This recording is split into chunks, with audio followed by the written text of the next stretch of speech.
I think I'd convinced myself that if I didn't try something else, I would regret it. If I didn't have a go, then I would regret it. And even if I failed in doing something else, clinical medicine was still there. I could still come back to it as a safe option. So that's really what tipped me over the edge.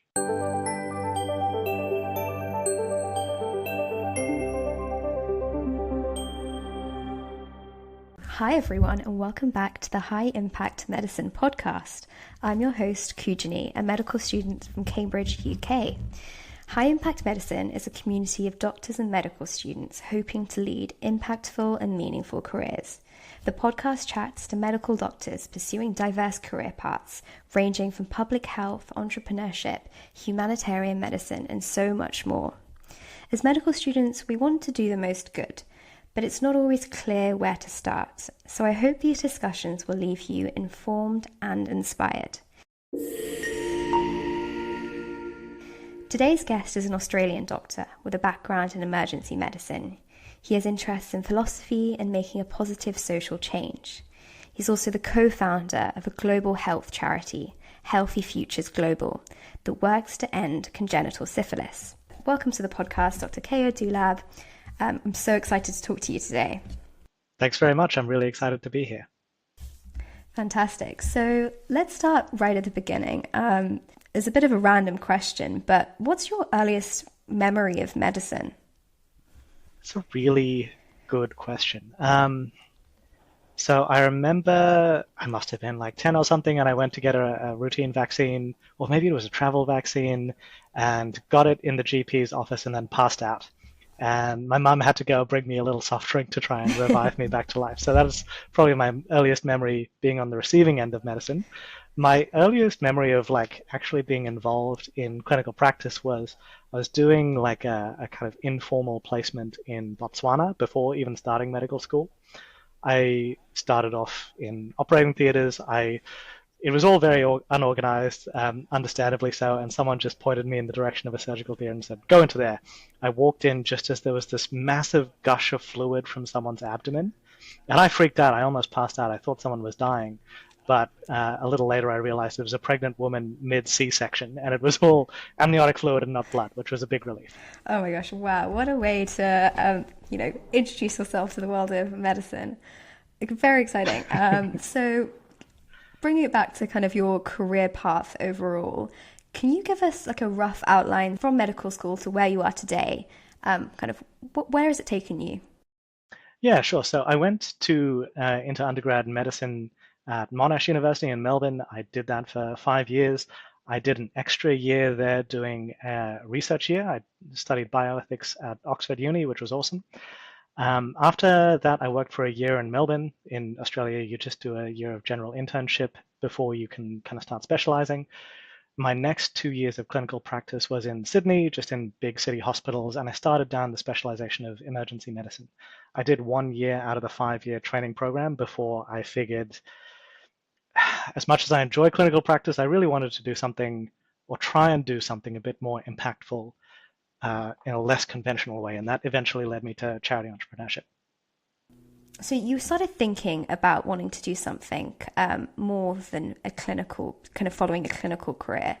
Can you identify any specific experiences or events that led you to think in that way? Was there anything you read or experienced?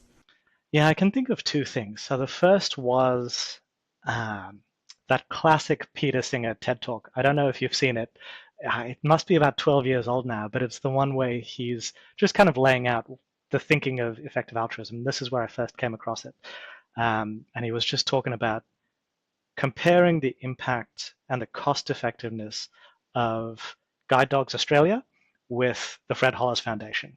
And that really just blew my mind and made me realize, look, maybe this approach of clinical medicine, seeing one person at a time, isn't the most effective way I can use my career. Maybe working in global health and development is a more effective way. Unfortunately, this was just a couple of months before I started medical school, so I already felt a little bit locked into it, but that's okay.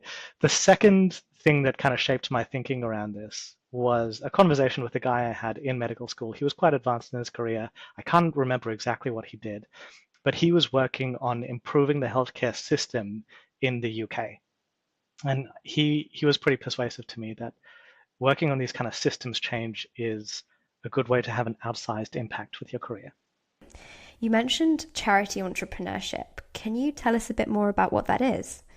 Yeah, absolutely. So Charity Entrepreneurship is this organization that exists within the EA ecosystem. And there's basically two things that they do. So one thing that they do is they look around and they research what are some charities that really should exist in the world, but don't yet. No one started them yet. Then the second thing they do is they recruit people. They find people who they think are promising candidates to start charities, and they train these people up. And then they say, hey, look, you're interested in starting a charity. We've now trained you on how to do that. Here are all these ideas that we reckon are going to be effective charities. If you want, go ahead and start them. So concretely, that's like an 8-week program that they run 4 weeks online, 2 to 4 weeks in person. And they support you a great deal. I'm very happy to talk more about that. But that's the process that I went through to start Healthy Futures. Mm-hmm. And when did you first hear about this program? Through HiMed, actually. So after leaving clinical medicine, after 3 years of working as a doctor, I'd kind of left clinical medicine without much of a plan, and I was looking around, exploring different ideas, and after hopping back on kind of more EA forums and 80,000 hours and things like that, after a few years of not looking at that, I heard about HiMed, got in touch with HiMed, and through the one-on-one career counseling or intro counseling that I got, someone said, hey, have you considered charity entrepreneurship? You'd sound like me, you might be a good fit. Initially, I have to be honest, I thought, okay, that's an interesting idea. It's not for me, but I'm glad that this organization exists. But over time, it kind of worked away in the back of my mind and seemed more and more exciting, more and more worth giving a shot, coupled with the fact that the other options I was looking into didn't seem as promising. So that's how I went ahead with it. Okay, oh, it's awesome to hear that HiMed had kind of quite a big role there in shaping you founding this charity as well. I imagine that's a very big decision to make, kind of stopping clinical practice. What was going through your head at the time? I was very torn. I really love clinical practice. Well, emergency medicine. Ward rounds are the worst, but um, I really did enjoy clinical medicine. I loved working with those small high-performance teams. I loved working with my hands and talking to people and seeing quite concretely the impact of the work you do day to day. But I had this thing working away in the back of my mind for going on 8 or 9 years at this point of that Peter Singer TED Talk, and is there a way I can try and have an even larger impact than I can in medicine? I think I'd convinced myself that if I didn't try something else, I would regret it. If I didn't have a go, then I would regret it. And even if I failed in doing something else, clinical medicine was still there. I could still come back to it as a safe option. So that's really what tipped me over the edge. Yeah, I think that's some really, really good advice there. The idea that we've always got this career of clinical medicine, the skills that we develop and all the knowledge we accrue over 6+ years of studying. So kind of what is there to lose, really? Jumping back to charity entrepreneurship, I've heard the process is very competitive. Like, how did you find the application process? What was it like? It never felt very stressful or daunting. I would say it felt less stressful and daunting than medical interviews or OSCEs or things like that. The process struck me as being very sensible. It was testing for the kinds of traits that seemed reasonable in a charity founder and testing for the kind of work that you would be doing as an early stage charity founder. So I was pleasantly surprised at how sensible the process was. I guess another thing that was quite nice about it was that it actively makes you reflect on your career decisions and actively made me think about, okay, really how good of a choice is charity entrepreneurship compared to clinical medicine, compared to the other potential options like working in health policy or working on biosecurity and things like that. And how did you measure which one would be the most impactful? Kind of what was going through your head? You can do calculations on these kinds of things with expected value. I think there's some use in doing that, but it wasn't really the thing that drove my decision. For me, it was a bit more personal. It was about what I wanted to try and do in my life, what I wanted my life to look like.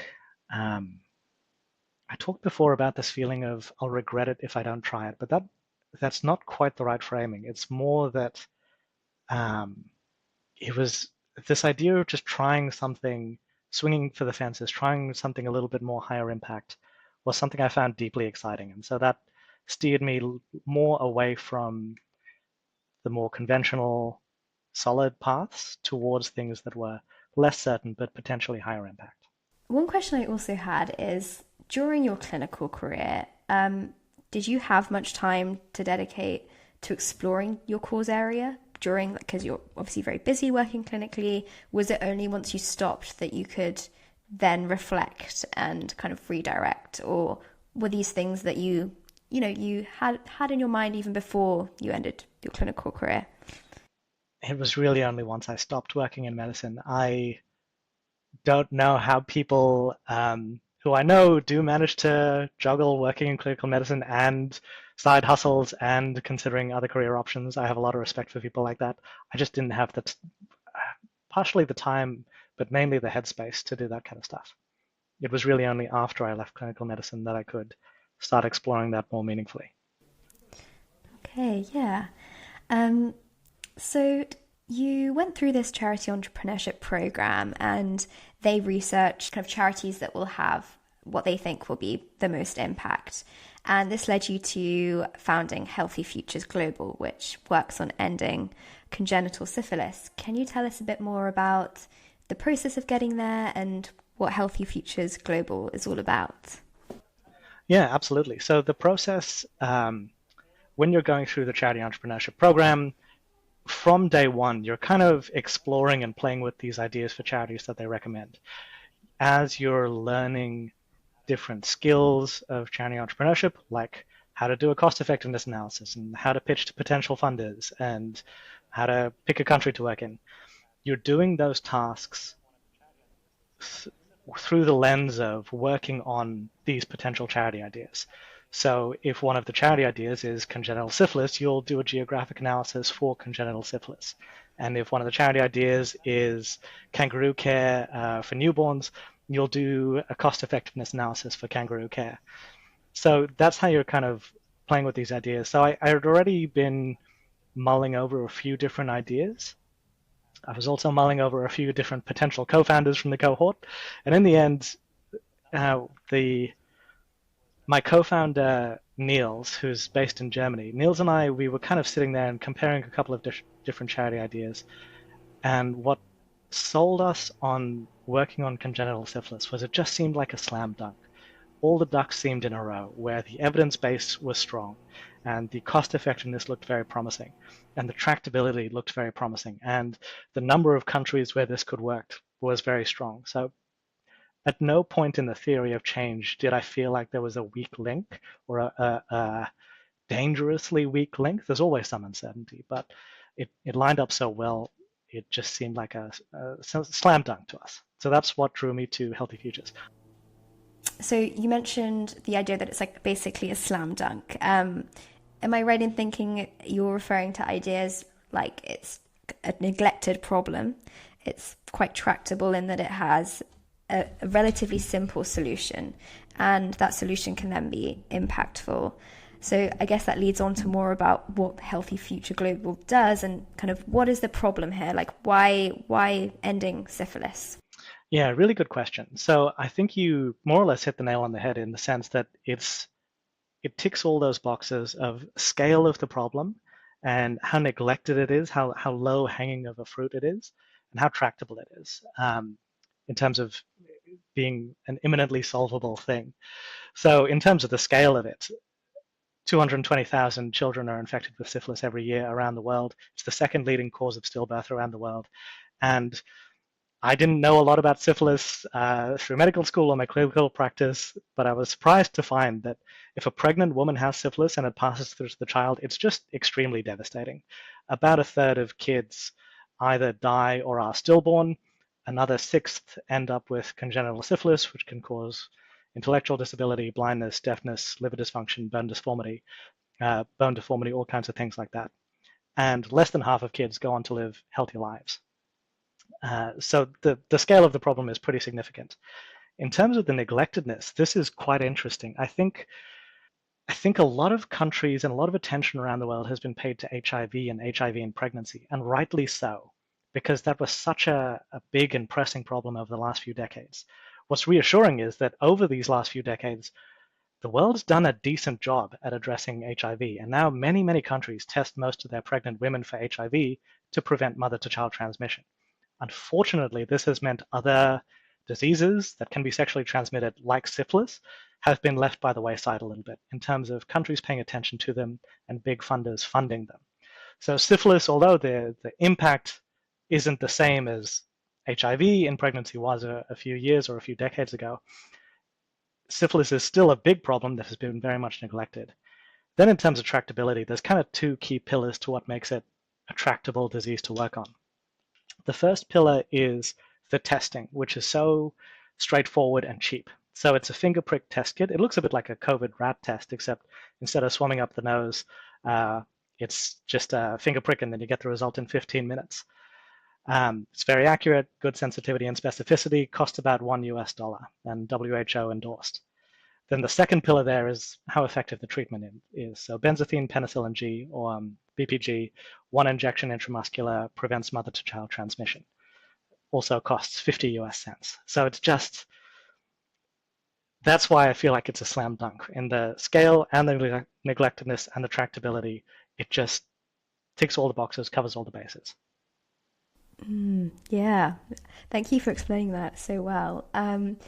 And you also mentioned earlier about cost effectiveness and the idea of how we already have very effective screening programs for HIV, for example, and treatment programs.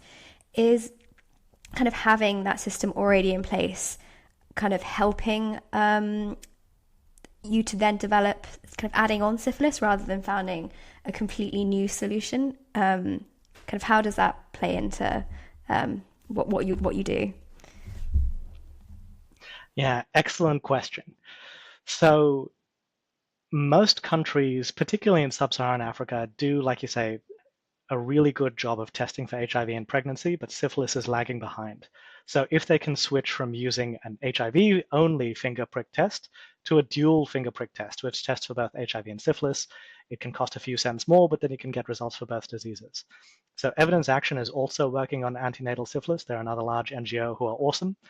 And this is what they do. They work in countries with high HIV testing rates, low syphilis testing rates, and then by switching them to the dual test, they can boost the syphilis testing rates. In our case in Healthy Futures, we don't really benefit from this effect. So we're working mainly in the Philippines, which we think is a real sweet spot, again, in terms of that scale and neglectedness and tractability. The downside to the Philippines is that they're not doing a good job of testing for HIV in pregnancy. About a quarter of pregnant women are tested for HIV, which is about the same as syphilis. About a quarter of them are tested for syphilis. So there's pros and cons there. The downsides are that we don't have as easy of a time switching from HIV testing to the dual testing, but the upside is we get some extra impact. If we can achieve 95% or hopefully 100% testing rates for HIV and syphilis, we not only improve syphilis mother-to-child transmission, we improve HIV mother-to-child transmission as well. I see. Okay, yeah, that makes sense. Thank you. And like diving into a bit more about your experience setting up a charity, you mentioned earlier you didn't really, on the kind of first hearing about the entrepreneurship, you didn't vision yourself being the founder of a charity. What have been the joys of this process? For me, the best part has been that knowledge of the counterfactual impact. So when I was working in emergency departments in these big city hospitals in Australia, I would treat a patient and feel really good about it, but that little thought in the back of my head was thinking, look, if I wasn't here, if I had called in sick tonight, or if I had just not taken this job and no one else had taken it, someone else would have seen this patient and done the same thing I did, maybe a little bit worse, maybe 20 minutes later, but it still would have been okay. I think I can think of maybe one or two cases in my 3 years working as a doctor where I really think that I uniquely made a difference in a patient's life. But in Healthy Futures, we've now tested about 2,500 pregnant women for syphilis and HIV. We've treated 7 pregnant women with syphilis, and statistically speaking, that means we've saved about 2 newborn lives. I am very confident that those 2 children would have died if it wasn't for Healthy Futures, because no one else was going to get their pregnant mothers tested and treated if we hadn't done that. And I really hope and believe that this is just the tip of the iceberg. These 2,000 pregnant women were tested, these 2 children's lives with, statistically speaking, saved. I see this as just the first step in a much larger picture. So that counterfactual impact, knowing that me and my excellent team have improved the world in this way, and no one else would have done it if we hadn't. That's very, very meaningful for me. The second big joy of starting a charity is I get to work from home in my PJs, often in bed a lot of the time. So that's also very nice. I get to eat lunch every day. That's a big improvement over clinical medicine. Awesome. Yeah, wow. That's a really nice way that you've put that, because that reminds me of the kind of 80,000 hours article about the impact of clinical work.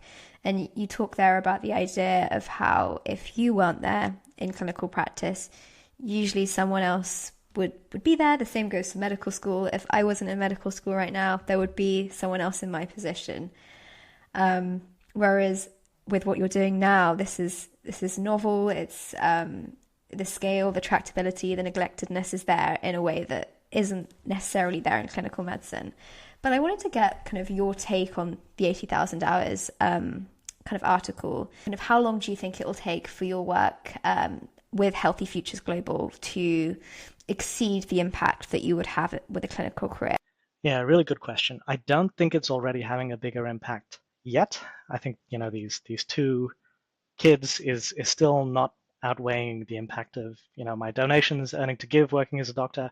But I'm very confident that within 5 years, it will outweigh that. In fact, I'm very confident that within 5 years, Healthy Futures, or I will have had more impact through Healthy Futures in those 5 years than I would have had throughout my entire career working in clinical medicine. And that's just because there's 2 million pregnant women every year in the Philippines. There's more than 10,000 kids infected with syphilis every year in the Philippines. And if I can have a 10% stake in getting those pregnant women tested and those children protected from syphilis, that's just far more than I could do with my direct work and with my earning to give donations in Australia. So you talked about the joys there. What about the challenges of setting up a charity?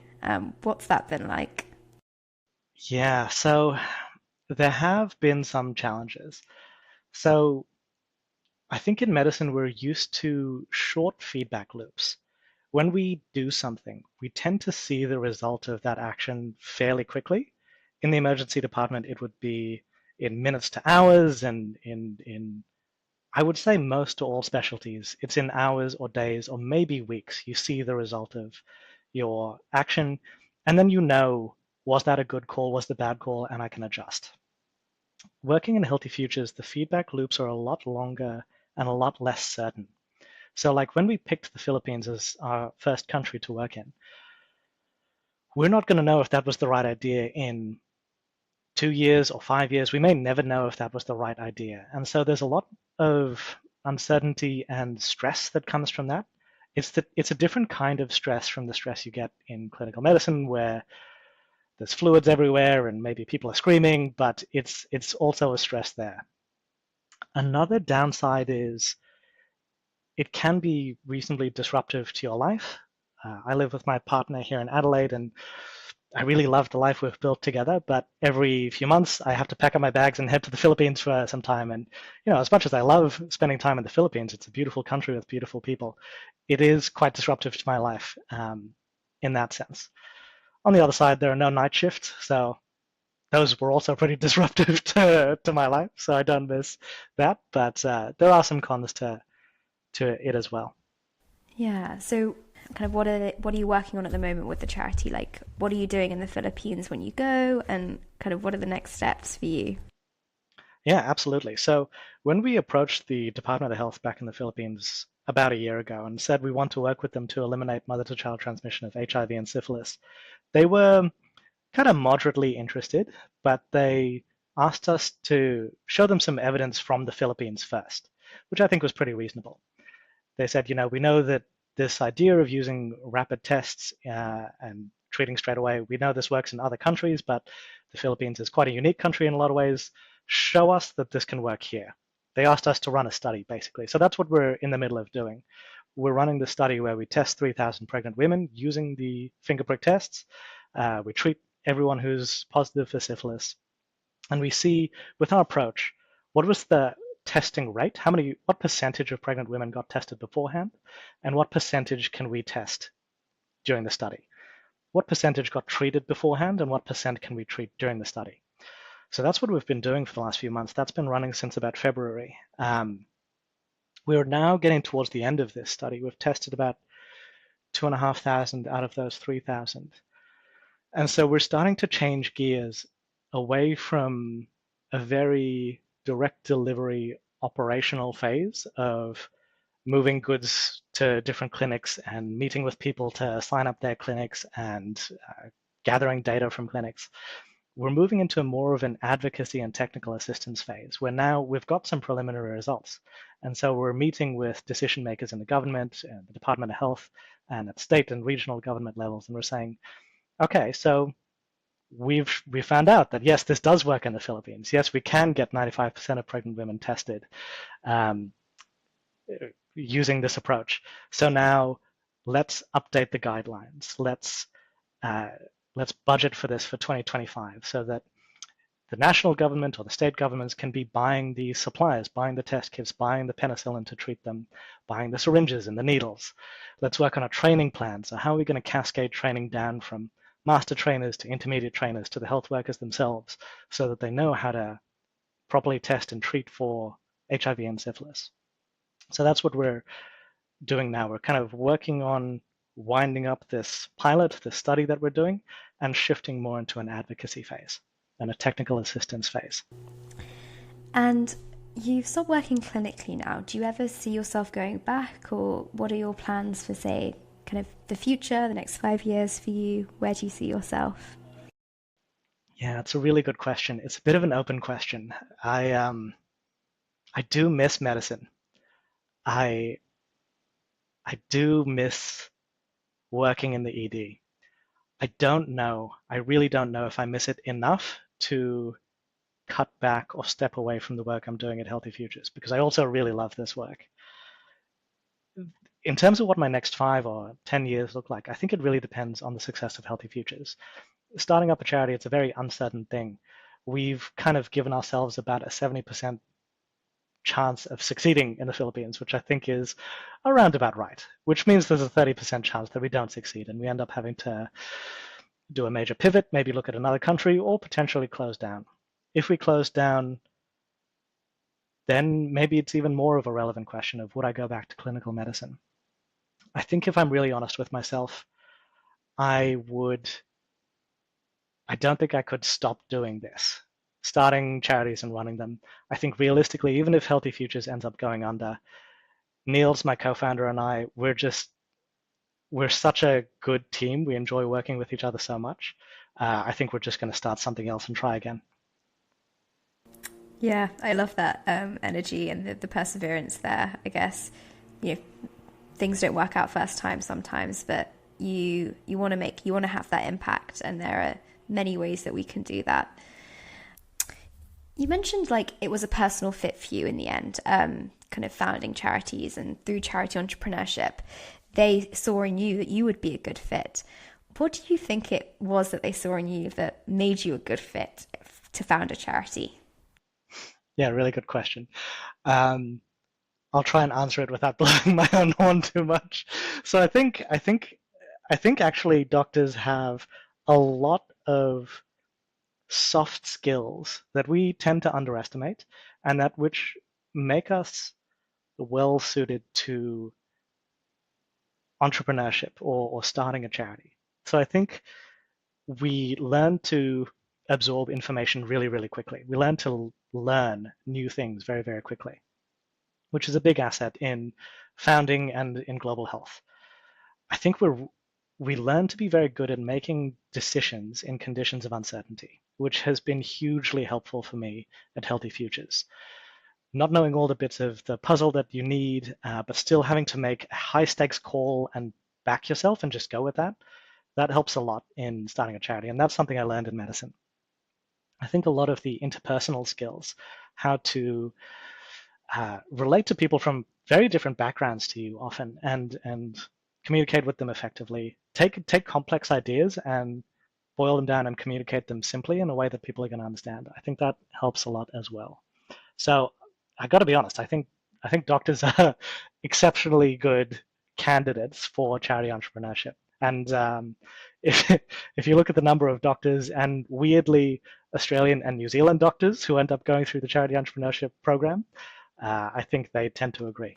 And do you have any advice for any medical students and doctors thinking about charity entrepreneurship? What would your advice to them be? I like this idea of low stakes bets. So try things out or make small investments that are easy to reverse or easy to come back from to figure out if you think charity entrepreneurship or really any career path is going to be worthwhile. So maybe that's read a book about it, and then your investment is the time and energy to read the book. And then if you're feeling more confident that maybe this is a good fit, then maybe you can do an internship or start having some conversations with people. And if that still looks like a good fit, then maybe go through the incubation program. That was kind of my approach to it. It's an 8-week course, so it was a moderate stakes bet for me. I went into it thinking there's probably a 50-50 chance that I start something or decide this isn't for me and then come out the other end, which is fine. You can absolutely do that. But then maybe once you've made that bet and you've gone through the program, you figure actually this is something that I think I could be a good fit for and I think I could enjoy. Then go ahead, make the small-ish bet of starting a charity and running it for a year, and then reassess after a year and see, do I like this? Can I see myself continuing to do this, or should I look for something else? I think that advice can apply to really any career change decision or any big decision in life. Yeah, definitely. And the idea of kind of doing some cheap tests and then pivoting based on that or redirecting, I think is really good advice. For medical students, interested in doing more good with their careers, is there anything that you would recommend listening or reading? Really good question. I think for people who are interested in global health and development, Poor Economics is an excellent book. It's by Esther Duflo and I forget his first name, Banerjee. I really, really enjoyed reading that book. I think it opened my eyes to a lot of ways of thinking and a lot of the complexity in global health and development that I didn't realize before and that have informed my thinking since.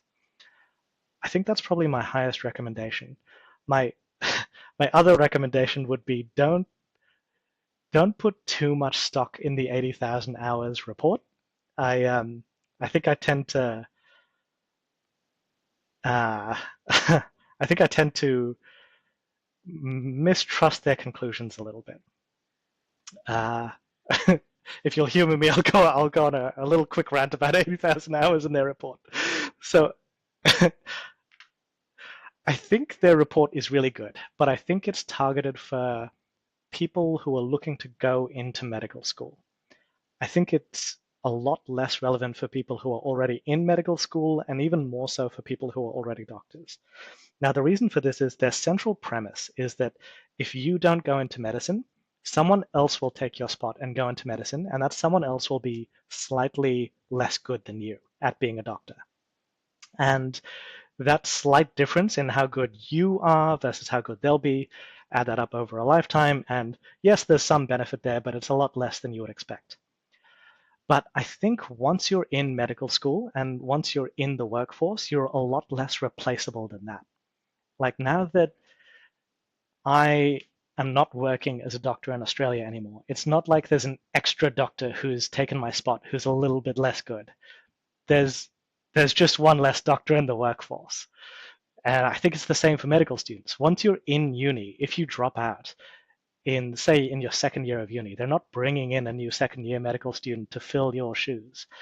So I think because there's less replaceability there, I think the 80,000 hours article is a lot less relevant for medical students and doctors. So please don't underestimate the impact you can have from your direct clinical work and from earning to give.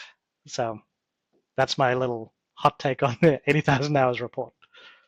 Yeah, no, thank you for that. I think it can feel quite demoralizing once you get into medical school, and then I only came across 80,000 hours after coming to medical school. So I think it can be demoralizing to know that your impact is much lower than conventional wisdom would tell you. But I think you put that into perspective there quite well. And I think that's a good place for us to wrap up our discussion, I think. But before we do, one final question. Without knowing who our next guest on the podcast is there a question that you would like to ask them? Yeah, well, we're fundraising at the moment at Healthy Futures. Do you know anyone who might be interested in donating? No, but more seriously, that's a really excellent question. Let me have a think. Yeah, I think I'd love to know more what some people who are similarly exploring unconventional and impactful career paths in or adjacent to medicine. I'd love to know what they think about how to balance clinical medicine and the enjoyment you can get from that versus non-clinical work and the impact you can get from that. Thank you very much, Dr. Keyur Doolabh. I've really enjoyed speaking to you today, and I think our discussion today will add a lot of insight and be really interesting for our listeners. So yeah, thank you so much for speaking with me today. Fantastic. Thanks very much, Kujini. Have a good one.